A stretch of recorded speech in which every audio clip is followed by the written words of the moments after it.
How's it going, everybody? It's Rich and Berricat.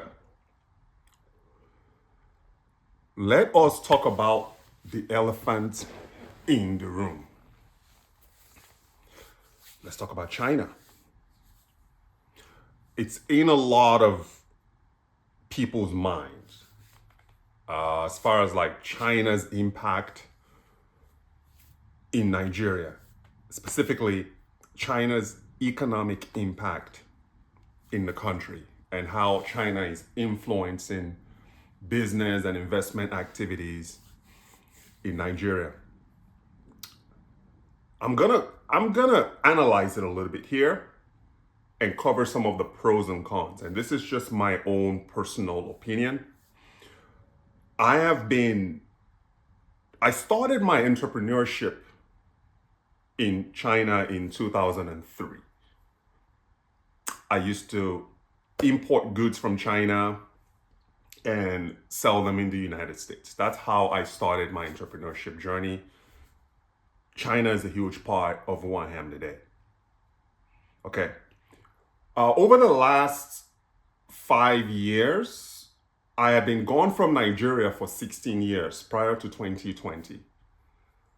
But since 2020, I have been actively involved in entrepreneurship, business, investment in Nigeria. We are going on year 5 now. January 2025 is going to be my 5th year of doing business in Nigeria. And here is one observation. Over the past 5 years, I've been seeing a lot of Chinese activities in the country.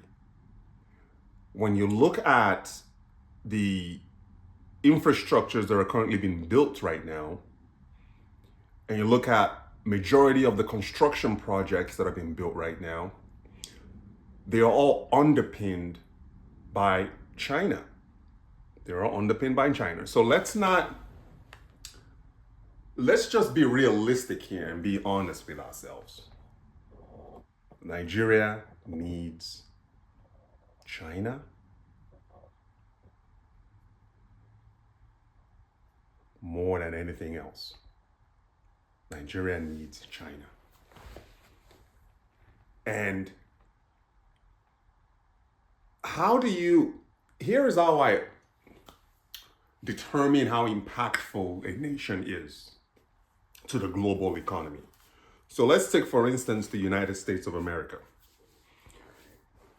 If you were to wake up tomorrow and the United States of America is no more, vanished from the face of the earth, would the world miss the US?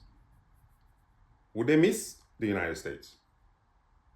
If the United States just vanished one day, would the world miss the US? I think we can all agree that the answer is yes. If China, the world's factory, were to all of a sudden disappear from the face of the earth, would the world miss China and its manufacturing power as the world's factory? I think that answer is yes. I think we can all agree to that. Now, Nigeria, with all of the people leaving and the jackbarring and all of that, Nigeria is still a powerhouse in the African continent.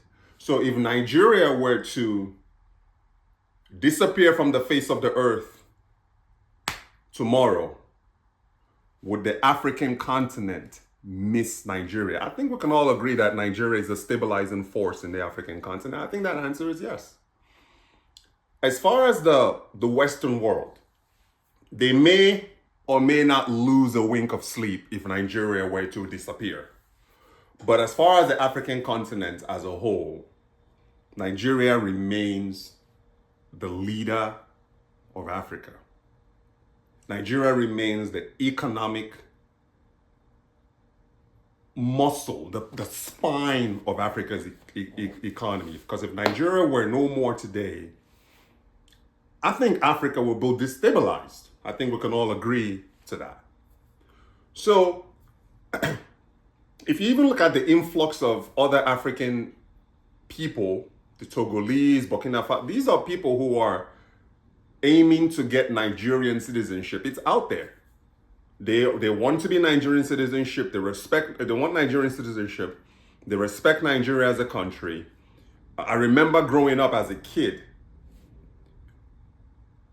there were a lot of Ghanaians who were leaving Ghana during the 80s to come into Nigeria. So relative to what most people think about Nigeria, it's a force in the African continent. It's a force in Africa. A couple of things could be tweaked here and there to make the country better, but we still cannot dismiss Nigeria as a powerhouse, as part of the economic force of the African continent. So now let's go back to this whole China's involvement and China's business in Nigeria. Personally, I think it's a good thing. Because with the Chinese activities, what does it do? It creates jobs. It creates, whether we like it or not, whether we want to admit it or not, China in Nigeria helps with job creation. There are a lot of Nigerians working today as a result of China's presence in the country. So let's embrace China. I know there are some people out there that are trying to run the Chinese out of the country, but Nigeria needs China. Now, here is where it gets a little bit muddy for me. Where it gets muddy for me, it's Nigeria's dependency on China for loans. This is where it gets a little bit muddy for me. And where it can compromise a lot of things, because since 2023, 20 years of experience doing business in China, I can tell you that the Chinese don't think short term. China thinks in 100-year terms. That is how far they think.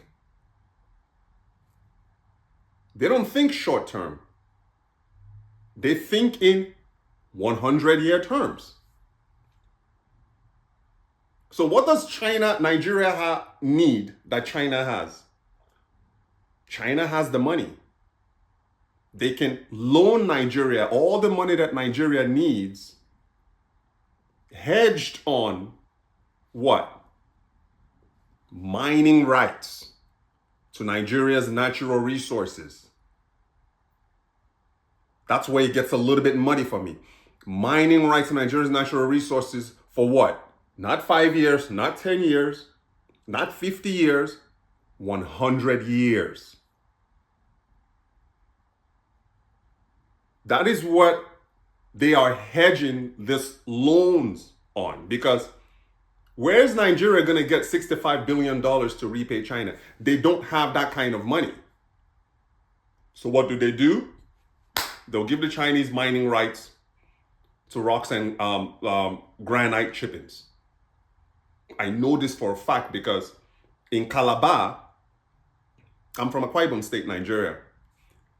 The quarries, the rock yards, the granite chipping industry, 100% owned and controlled by China. Even get out of Calabar and go into other states, Ogun State, Osun State, anywhere that you know that has natural raw materials, I can almost guarantee you that is controlled by the Chinese in exchange for loans. That is where it gets a little bit muddy for me. Because these guys don't think, they only think in 100-year terms. The investment that China is making in Nigeria today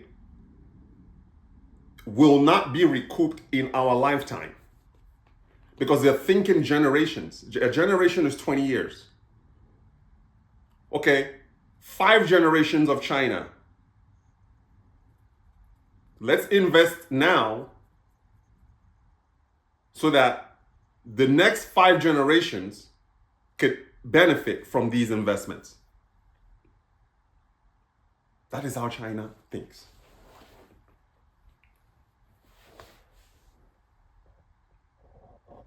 So for you, my audience, Nigerians abroad, I'm based in the US, I'm based in Las Vegas, Nevada. How can you get involved in this wave of investments? Relationships. That is the theme of this video. Relationships. Just like China has trade relationships with Nigeria. Anytime we want money, China is there for them. But on the back end of that, the Chinese, they want mining rights. That's what China cares about. They know that Nigeria is going to struggle with repaying loans. They know that. So, okay, just give us mining rights for 100 years. We want to control this quarry for 100 years. In exchange, we'll front you $65 billion. And any future loans that you want, come to us and let's have a conversation about it. That is how they think. And there's also another clause there that I should mention. The right of first refusal clause. Meaning, before Nigeria can go anywhere else for loans, not all loans now, specific loans, some types of loans, part of the agreement is to give China the first right of refusal. Run it by me first. Let me look at your offer. Let me look at what you want. And first right of refusal. I either want to move forward with it, or I can say, you know what, this business is not for us. Go to the Russians, or go to the United States, or you can go. So it's that first right of refusal clause.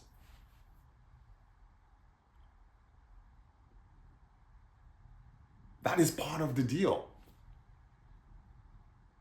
So for you in the diaspora,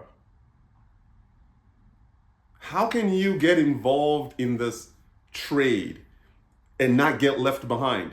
Because if you go to Nigeria now, I know a lot of you don't travel. I go every year, so I see these things.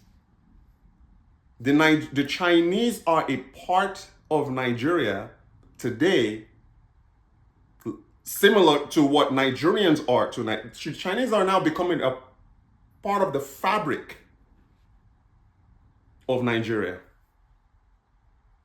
Infrastructure controlled by the Chinese. Construction controlled by the Chinese. Manufacturing controlled by the Chinese.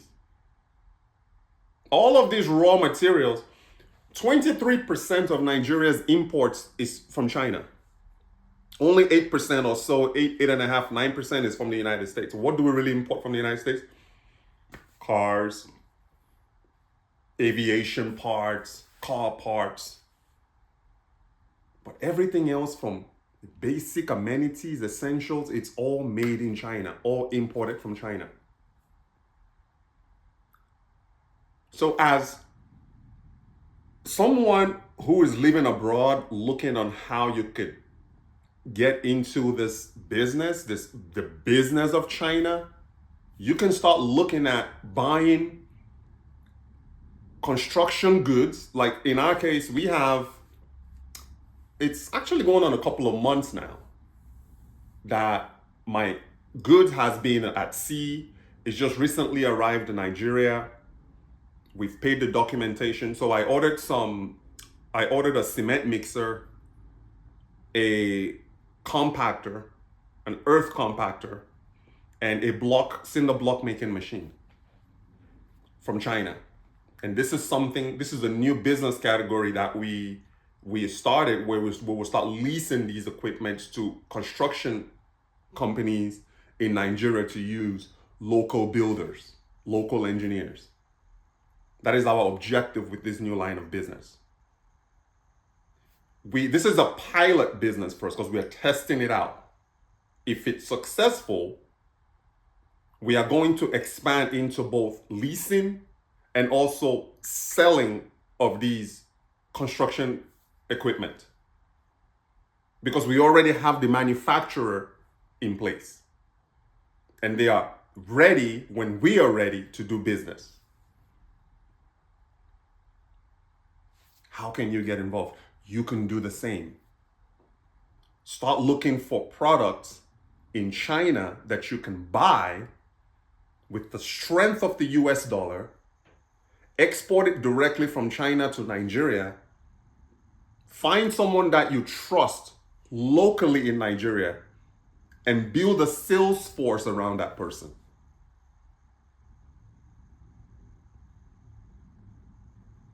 So you become the financier. They'll sell, they'll remit the money back into your account. You pay them their commission. You repeat the process. All of these Nigerian Ankara and all the the Adire, the textile is imported from China, imported from India, imported from Pakistan, because Nigeria does not have a textile industry. That is another area you could look into. Buy Adire, buy Ankara from China, have it exported from China to Nigeria. Even better, have that, if you can, have the Adire and the Ankara material sewn into Nigerian style fashion gear and bring that finished product into the United States and sell on platforms like Amazon if you are in the fashion space. So you can buy the raw materials from China. Follow me here. Export the raw materials to Nigeria. Create manufactured goods from those raw materials and import the manufactured goods into the US. Sell them on Amazon. Sell them on your website. Sell them on Etsy. Sell on eBay. Sell on Walmart Marketplace. Start cultivating and building relationships with China. If you happen to be in Nigeria and you see a Chinese person, find out what they do. They are not the enemy. Walk up to them, introduce yourself, find out what they do for a living. Are they there for business? Are they there on projects? And start building these relationships. Because China is not going anywhere. China is a part of Nigeria.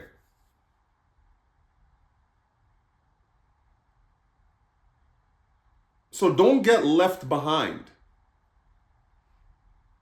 You that's abroad, you are even in a better position because you don't have to deal with the scarcity of dollar. We don't have that problem. If I want to buy my goods from China, I just pay for it in US dollars. You have that advantage. Whereas someone in Nigeria has to sit here and be sourcing dollars and start figuring out how they can convert Naira into dollars. Start leveraging where you are overseas.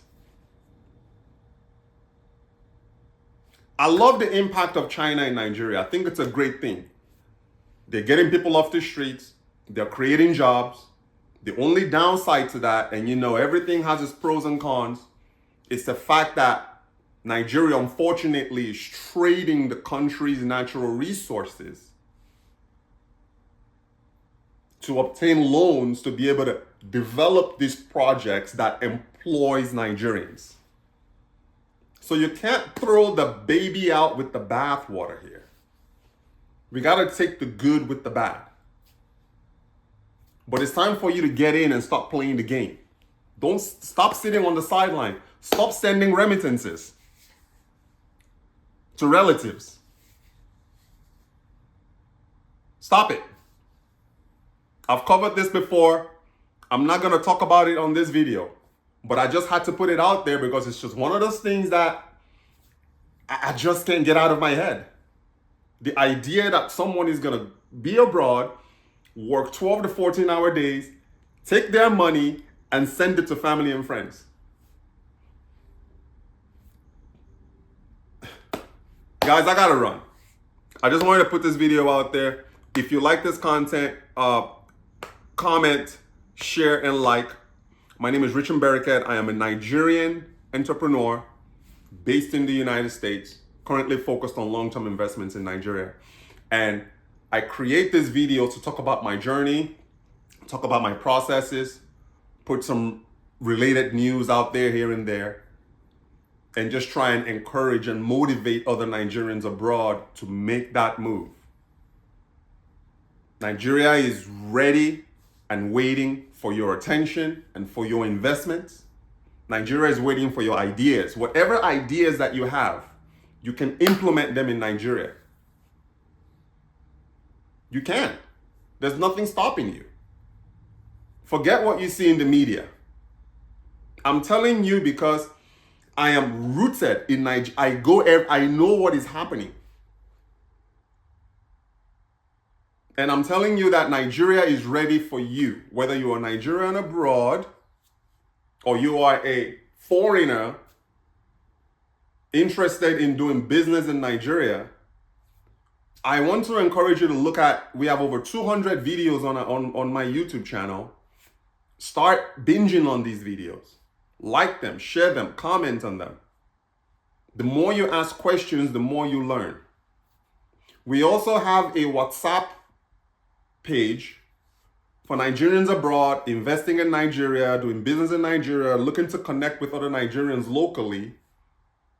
There's a link of that YouTube, of the WhatsApp group on my YouTube page. Go where my links are and click on that, the link section, and join the Bereket Network WhatsApp group. All right, guys, I gotta get going. Thanks for your time watching this video. Talk to you guys later.